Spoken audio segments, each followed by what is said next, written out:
All right, I was a little surprised at the number of times this one was requested, but the Oregon Ducks are up today. We're going to take a look at Oregon for 2024, complete team preview prediction, game-by-game breakdown of their schedule, where I'll give you a winner and a loser every single week for Oregon. Shout out to everybody over on the Patreon page who requested the Oregon video. I hope you all enjoy it.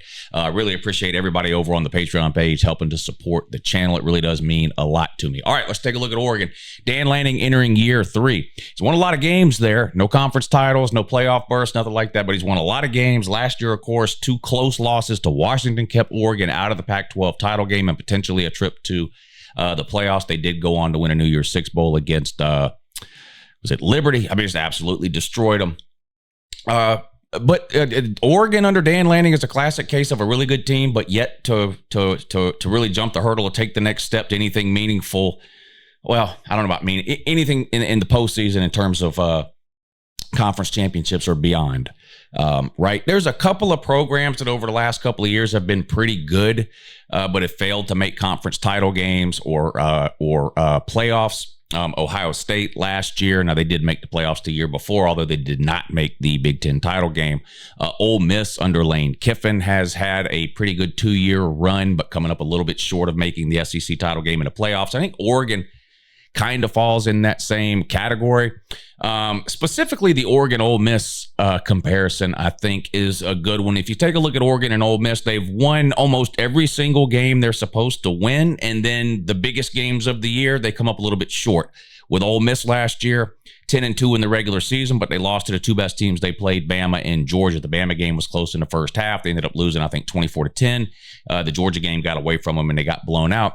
And then you take a look at Oregon, really going all the way back to Dan Lanning's first year. They played Georgia. They lose. Last year, losing to Washington twice. Dan Lanning's biggest win at Oregon, outside of the New Year's Six win last year, which again was against Liberty, so you can, take that for what it's worth. They did beat Utah a couple of seasons ago. I guess that would be maybe their biggest win, but it really does feel like Oregon in particular is poised to take that next step. There's a few teams that are going to obviously benefit greatly from the expanded playoff. You're talking, of course, Oregon, Ole Miss. You throw Penn State in there. There's several teams that have been sort of just on the outside of that top 4 at the end of the year for a lot of years, kind of looking in at the 14 playoff that going forward you would assume would be a part of the conversation within a 12-team playoff more times than not.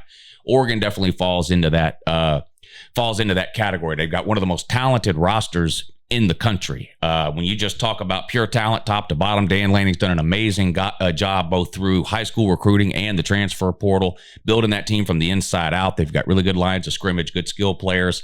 They go out to the portal and fill in needs as they come up, which we'll take a look at in a second, specifically on the offensive side of the ball this year with a quarterback and a wide receiver that I think could have a really big year. Offensive coordinator's back, Will Stein. He goes from Bo Nix last year to, of course, this year, Dillon Gabriel. Now, if you look at what he did with Bo Nix, it was a minor miracle. Bo Nix started at Auburn for 3 years, and it wasn't great. I mean, he had some good moments at Auburn, but it was really nothing spectacular. Gets to Oregon, and then last year in particular was a significant contender for the Heisman Trophy. Even the year before, he had a really good year before kind of getting hurt there in the last month of the season. But it was really remarkable the turnaround he was able to do with Bo Nix. Now, with Dillon Gabriel, there's really no type of turnaround needed. He had an amazing year last year. In fact, about halfway through the season, Dillon Gabriel was one of the front runners for the Heisman last season. As quarterback at Oklahoma, he had that unbelievable game against Texas in about midway through October, I think that was. A lot of you might remember that game, one of the best Red River shootouts we've seen in a while. And he was sort of on everyone's radar when it came to the Heisman Trophy. And he tailed off a little towards the end of the season, but Oregon picks him up through the portal, and he's poised to have an unbelievable year at quarterback, I think, for Oregon. And Will Stein, of course, happy to have him. They do have to replace a bunch of key pieces over on the defensive side of the ball. They've, of course, got a brand new schedule as they have now moved into the Big Ten.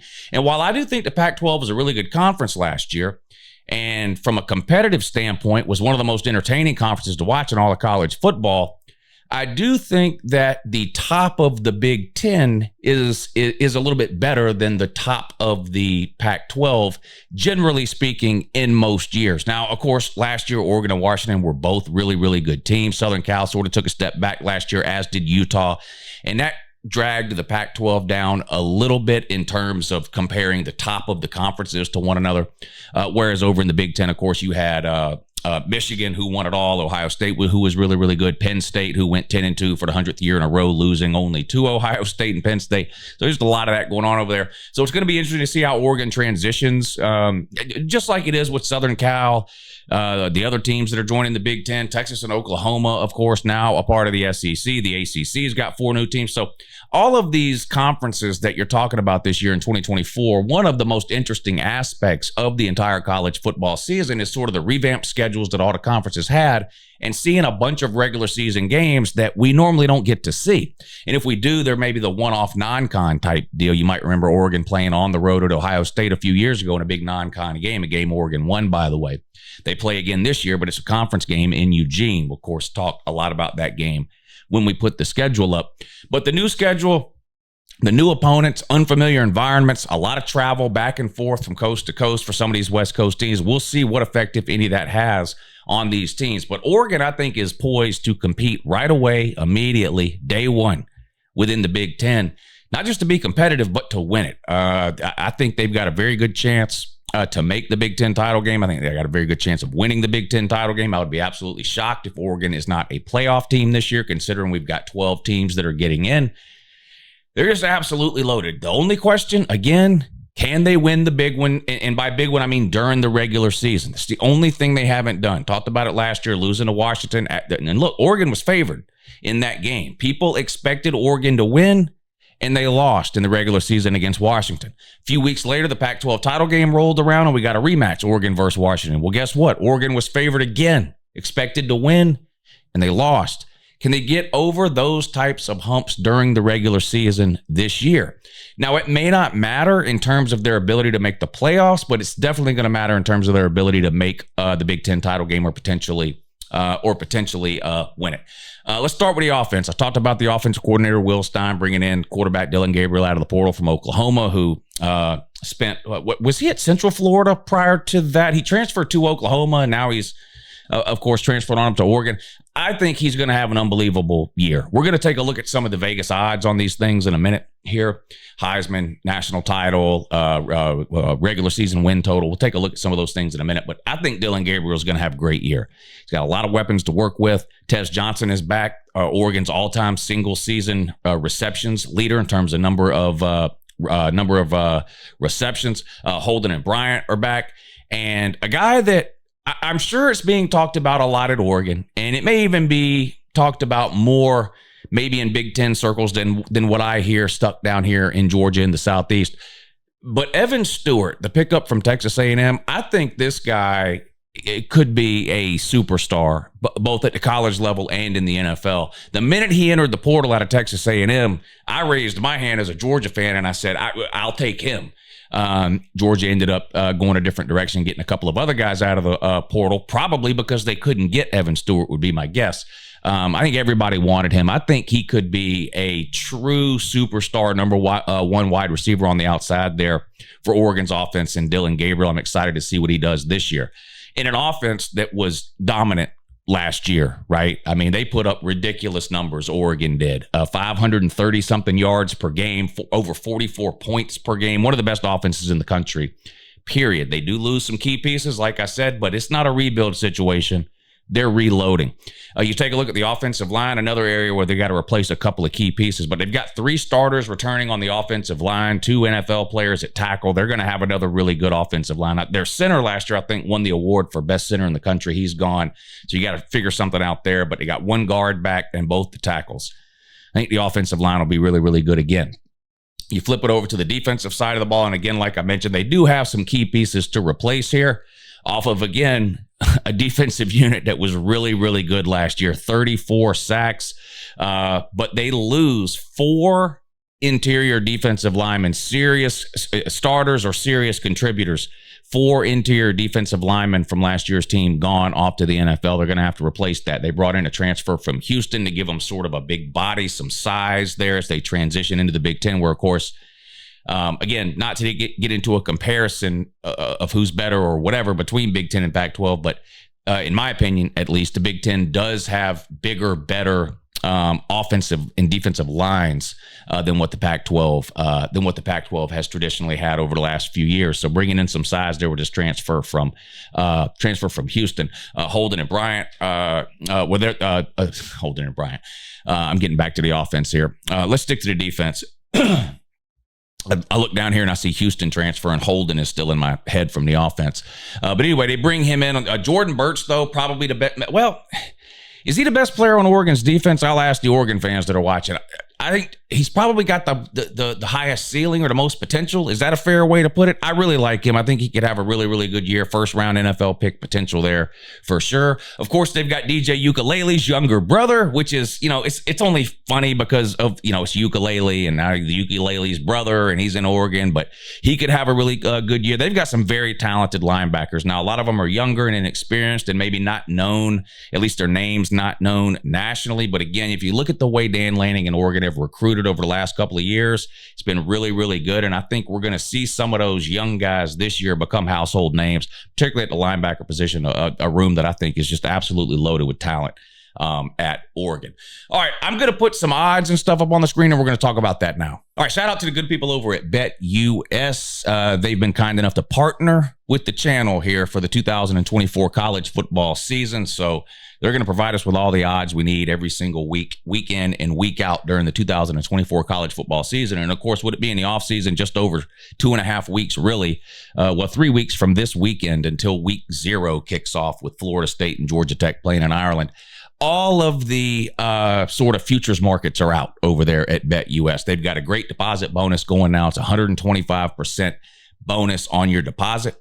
And not just your first deposit either. They'll do that 3 times for you, up to $2,000. So it's a great deposit. There's a link in the description of the video. Make sure you click it, check it out, help support the people that are supporting this channel if you enjoy this type of content. But here you'll see we've got the Heisman odds for this coming season, 2024.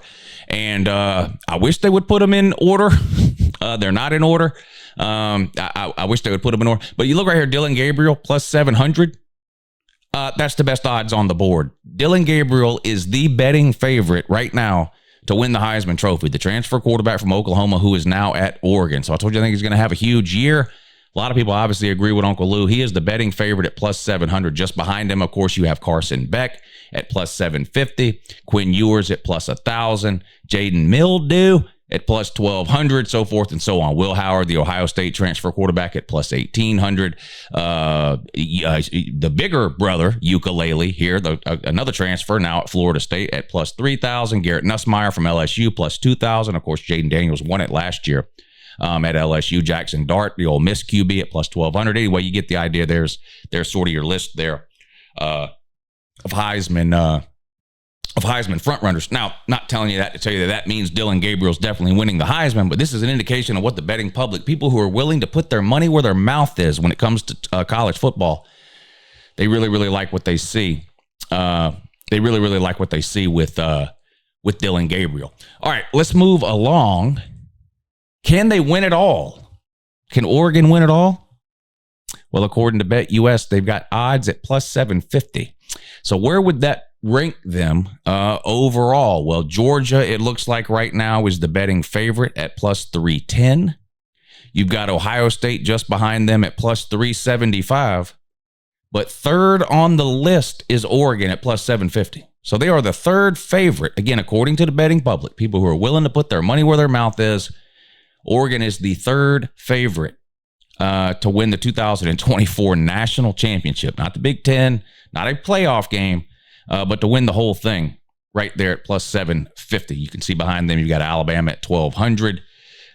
You have Ole Miss at 1,500, LSU at 1,600, so forth, so on down the list there. Again, these are all the current odds according to BetUS. The link is in the description of the video. You can click the link, check them out, make sure you get yourself signed up. Take advantage of of that deposit bonus that they have. And here's the last one I wanted to look at. This is regular season wins, again, according to BetUS. Shout out to them. But they've got Oregon's regular season win total at 10.5. Regular season only. So we're talking 12 games here. We're not talking about the Big Ten title game, should Oregon make it there, or anything beyond that. This is their expected win total for the 12-game regular season. And BetUS has them at 10.5. You see right here, over, under 10.5. No, you can't win 10.5 games. For those of you that gamble, you know how this works. If you don't gamble, again, this is a betting number. You're betting that Oregon will win more than 10.5 games, which, of course, would be 11 or 12. Or you're betting that they would win under 10.5 games, which would be 10-2, 9-3, 8-4. However it is you think Oregon's gonna do. But there you go. There you have it. Those are some numbers from BetUS. Click the link in the description of the video. Shout out BetUS. All right, let's put the schedule up on the screen. We're going to go through it game by game, and I'm going to give you a winner and a loser for every single week. They start off with several non-con games. Idaho and Boise State at home. Now, this ain't the Boise State from 15 or 20 years ago that was busy beating Oklahoma in the Fiesta Bowl and been finishing in the top 10 for several years in a row. Not that they're a terrible program or a bad team, but they're not at the level they were back then. Now, they still kind of live on that reputation, and I don't think Oregon will take that game lightly against Boise State. But with the game being at home, it's hard for me to imagine Oregon dropping that one. They'll beat Idaho and then Boise State at home relatively easily, in my opinion, and start things off at 2-0. Now they play a in-state rivalry game, which used to be a conference game within the Pac-12, but unfortunately, for reasons way above my pay grade, Oregon State has kind of got left behind, right, with the great Pac-12 migrations to the Big Ten and the Big 12.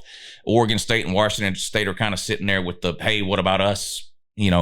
Routine, but they're still going to play the game. And by the way, shout out to them for still playing this game, for finding a way to put feelings aside and to provide to the college football world something the fans actually want to see and something that is important to college football fans. A lot of these people making these decisions when it comes to college football now do not care about you, me, or anybody else that sits in a ridiculous chair all day on Saturdays in the fall and watches college football. What do they care about? Money and the bottom line. That's it. Feelings get involved, feelings get hurt. This is the reason we haven't seen Texas play Texas A&M in 15 years or whatever it's been. This is the reason we're no longer seeing the Oklahoma versus Oklahoma State game going forward, right? So shout out to Oregon and Oregon State. I am sure Oregon State is hurt, mad, upset, depressed, angry, whatever words you want to hear, that Oregon ditched them, left them behind, went off to the big bad Big Ten, and Oregon State kind of is rolling along like a tumbleweed down an empty street. I'm sure that bothers Oregon State as a school, as an administration, as a football program, all that to a certain degree. But the people that matter at Oregon and Oregon State have been able to put all of that aside and say, you know what?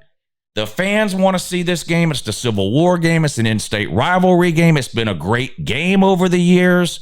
Let's not let what's going on now with the conference realignment in that rob fans of this game. So I want to give a big shout out to Oregon and Oregon State for putting all that aside and finding a way to get this game played. With that being said, it is on the road at Oregon State. Oregon's not losing. Oregon will go there and get the job done. I just don't think Oregon State, they got a new coaching staff. Jonathan Smith left to take the job at Michigan State. A lot of turnover there. And I just wonder, because of all the outside noise with what's going on, they really have no home. They're calling it the Pac-2. They're not really in the Mountain West, but they play some of those teams. They're not in the Big Ten, but they're still playing Oregon. But, they're just kind of a no man's land. I feel bad for Oregon State and Washington State, but I can't pick Oregon State to beat Oregon, even though Oregon has to go on the road. And then Oregon has a bye week. And of course, everybody's got 2 bye weeks this year. There's an extra Saturday between the start of college football season and conference championship Saturday. So, normally you have 13 Saturdays to play 12 games. The way the calendar falls this year, there are 14 Saturdays to play those 12 games. So everybody gets 2 bye weeks. Oregon gets their first one here.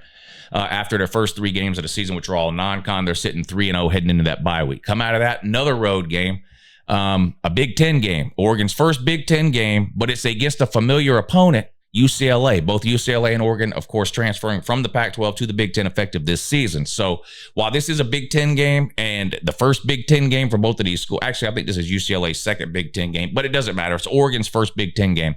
But it's against a familiar opponent in a familiar environment, sort of, on the road at UCLA, a place that they play at every couple of years, right? UCLA, like Washington State, a lot of turnover there. Chip Kelly kind of left them high and dry, deciding to leave, step down as head coach there sort of in the middle of January and take the job as offensive coordinator over at Ohio State. They had to kind of scramble to put somebody in place there. And again, through no fault of their own, they were sort of stuck in a hard position, in a hard situation there. Besides that, though, Oregon's just a better team. It's not like that's the only reason I'm picking Oregon to win at UCLA, but it doesn't help UCLA to have your coach sort of leave you in the middle of the night like that. I think Oregon goes on the road and gets a win at UCLA. They remain undefeated and they're 1-0 in the Big Ten. And then a couple of home games, Michigan State and Ohio State. And this Ohio State game is one of the biggest of the year. We'll talk about Michigan State first, though. I do like the change that they made to Jonathan Smith. He had some success at Oregon State. Not winning any Pac-12 titles or making playoffs, but you look at where Oregon State was at before versus where they were at under Jonathan Smith. He obviously did a pretty good job there. I think he will improve Michigan State. Mel Tucker just never worked there for whatever reason, and then he had the issues with the sort of assault complaints or whatever it was with the later. I'm not going to get into all that. So he was sort of forced out, right? They bring in Jonathan Smith. I like the hire, but it's going to take him a year or two to get that roster turned over, in my opinion. They don't have the talent to compete with Oregon. It's a home game for Oregon. Oregon will beat Michigan State, no problem. And then we come to the Ohio State game.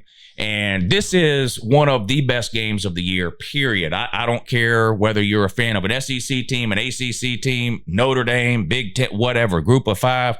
This is a must-watch game if you're any type of college football fan at all. I showed you the odds a few minutes ago. These are two of the top three teams in the country in terms of chances to win a national title in 2024.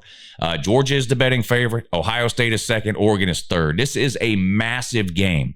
Now, it's massive in that it involves two great teams, two top five teams, two teams that could win the Big Ten, two teams that are probably both making the playoffs, regardless of who wins this game. And this has kind of been people's complaint, or part of people's complaint, about the expanded playoffs.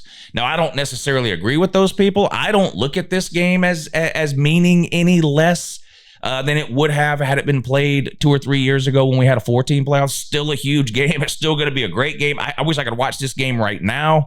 It's going to be an unbelievable game. But it is true that the loser of this game, it really means nothing in terms of the ability to either win the Big Ten, make the playoffs, or win it. The one thing that losing this game does do is it forces the loser basically to have to run the table. Probably. Now, we don't know what every other team's record within the Big Ten is going to be at the end of the regular season, but the loser of this game, right, will have one Big Ten loss, and they will be 2 games behind the winner of this game because of the tiebreaker, the head-to-head. So it is a big game in terms of seeding, in terms of ability to make the Big Ten title game, because let's remember, if you win the Big Ten, or any major conference for that matter, not only are you guaranteed a playoff spot, you're guaranteed a top 4 playoff spot, which includes a first-round bye. So this is a huge, massive game here in whatever this is, week 6. Because winning this game doesn't guarantee you anything either. You've still got the entire back half of your schedule. But if you lose this game, you are really in a back against the wall mentality the rest of the way, because 10-2 is not going to guarantee you a spot in the Big Ten title game. Probably. You're probably going to have multiple 2-loss teams. So being 10-2, I don't think would be a guarantee to get into the Big Ten title game, which is what you need to do if you want to win the Big Ten and get a first round bye. Now, again, the loser still making the playoffs, in my opinion. With all that being said, Ohio State has gone out and acquired one of the most talented football rosters, top to bottom, that I have ever seen. Now, I haven't gone back and compared the ratings of their players to the ratings of some of the best Bama teams or whatever other teams you want to name. But just looking at rosters every year around this time of year, I don't know if I've seen a roster this loaded. They've got 3 or 4 NFL wide receivers. They've got at least 2 NFL running backs. They've got a couple of NFL offensive linemen. quarterback is probably the biggest question mark on this Ohio State team. And I know that was the case last year too, but it still just blows my mind the transformation that Ohio State has made from the last 2 years versus like the 10 years prior, when every quarterback they had, it was a plug and play. They were going to get 4,500 yards and 50 touchdowns and be a Heisman contender and all that. Now, they were busy not winning anything while they were doing that. And they've made an obvious philosophical change at Ohio State. Let's play better defense. Let's run the ball. Let's improve the lines of scrimmage. And let's find a quarterback who's not going to lose the game. Maybe he's not a Heisman winner, but he's not going to lose us any games. This is the approach that you've seen teams like Georgia take, Michigan, who won it all last year. No shade to J.J. McCarthy or Stetson Bennett, but they're not C.J. Stroud. They're not Justin Fields. They're not Bryce Young. They're not Caleb Williams. Now, what they are is national title winners, right? But they don't have the huge NFL ceilings that those other guys do. And that's what Ohio State was doing year after year after year. They had an entire wide receiver room full of Pro Bowl wide receivers and an NFL QB. And their offense was great, but their defense struggled. The offensive line wasn't great. They had the whole soft mentality. They flipped the script on that. This is a ridiculously talented team on both sides of the ball. But so is Oregon. And they've got to play in Oregon. And it's still Ryan Day. And it's still Ohio State. They've still lost 3 straight to Michigan. They still haven't won the Big Ten since COVID. Ryan Day's never won a playoff game. He's had a hard time winning any big game at all since COVID. He's lost 3 straight to Michigan, lost to Georgia in the first round of the playoffs, lost to Ole Miss was it Ole Miss? Who was it? Or was it Missouri? Missouri, I believe, in a New Year's Six game last year. Eventually, Ohio State's going to have to find a way to win some of these big games, but so is Oregon. Talked about it earlier. Oregon loses their biggest games of the year in the regular season every single year. I'm picking Oregon to win this game because it's at home. I'm going to be dead serious with you. I won't bet $1 on this game one way or the other. I wouldn't. I don't care what the line is. I just want to watch this game and enjoy it for what it is, which is 2 of the best college football teams in the country going head to head in a home environment out in Oregon, unfamiliar to Ohio State, a game we don't get to see very often at all. We will going forward now that they're both in the Big Ten. This is going to be an unbelievable game. I could flip a coin and pick Ohio State to win on the road. I flip a different coin, pick Oregon to win at home. I'm going with Oregon because it's at home. If this game was in Columbus, I'd pick Ohio State. This is no shade to Ohio State. Check my preseason rankings. Check everything I've said about Ohio State all offseason. I think they're one of the best teams in the country. I think they can win the Big Ten even if they lose this game. I definitely think they're making the playoffs, and I think they have the ability to win it all. I just don't think they're winning this game on the road at this point in the season in Eugene. I've got Oregon undefeated halfway through the season. Come out of that on the road at Purdue, a win. Sometimes you join a new league, you start to look at like matchups or style differences between teams and all that. And I tried to do that with some of these games. Purdue, Illinois, which has had a good defense several years. Maryland, which has been kind of a step below Penn State. How do they match up maybe? And I'm just going to save you some time here. I just think the coaching and the talent advantage that Oregon has is so great over teams like Purdue, Illinois, and Maryland. There's just no way they're losing those games. So I've got Oregon beating Purdue on the road, beating Illinois at home, and beating Maryland at home. Now, that Michigan game is sandwiched in between there, so let's talk about that. I don't know if that's a more difficult game on the road than the Ohio State game is at home. I think the Ohio State game is probably more difficult. Michigan's got a great defense. I've got questions about them offensively. I talked a lot about Alex Orji in the offseason, particularly back in the spring. He didn't look good to me. He didn't look good when he played last year to me. I'm talking about ability to play the position of quarterback. Yes, he's very athletic. Yes, he can run around. Yes, he could score an 80-yard touchdown if he scrambles and gets loose. But can he throw a 17-yard crossing route over the linebacker and under the safety? No, not that I've ever seen. I don't trust his ability to throw the ball. I made a big deal about that in spring. Michigan fans jumped all over me. I'm an idiot. The guy's winning 19 Heismans. Now, fast forward to now, summer camps have started, workouts have started, and you're starting to hear some stuff trickle out from Michigan that maybe Alex Orji's not going to be the guy. We'll see One thing I don't question about Michigan, though, is that defense. It's going to be lights out again. They're going to have one of the best defenses, not just in the Big Ten, but in all of college football. I do think Oregon will struggle on the road at Michigan to move the ball. I just think they're too good. I think they go into the big house and get the win. I think it'll be an ugly game. This is a situation here where having a Dillon Gabriel is going to be a massive advantage for Oregon. This guy's very experienced. He has played in big games. Go back and watch last year's Texas-Oklahoma game and tell me if you think Dillon Gabriel shrinks in big moments. The guy played lights out in that game. He's going to have to do that again to get the job done on the road at Michigan. I think they find a way to do it. I think Oregon goes on the road and beats the Wolverines. Already told you, I think they beat Michigan on the road at Wisconsin. I'm going to be honest. I haven't picked a single team to go 12-0. You guys, I watch a lot of these prediction videos that I do. I've done 20 or 25 of these so far. I haven't picked anybody to go undefeated. Not Georgia, not Bama, not Ole Miss, not Tennessee, not Texas, not Oklahoma. I've done the Ohio State version of this video. I didn't pick them to go undefeated, not Penn State, not anybody you want to name. I think if a team's going to go undefeated, it's going to be Oregon. The schedule, now, I don't want to say the schedule has been, look, if you got to play Ohio State and Michigan, that's not beneficial. That's not easy, right? But you get the tougher of the two at home, in my opinion, Ohio State, and you catch Michigan, that may be in I don't want to say a rebuild year, but in sort of a transition year, at least with Harbaugh gone, a lot of the offense gone, you're getting them in a transition year. It sets up. It feels like 12-0. Let's go to the Washington game first, and then I want to come back and talk about the Wisconsin game.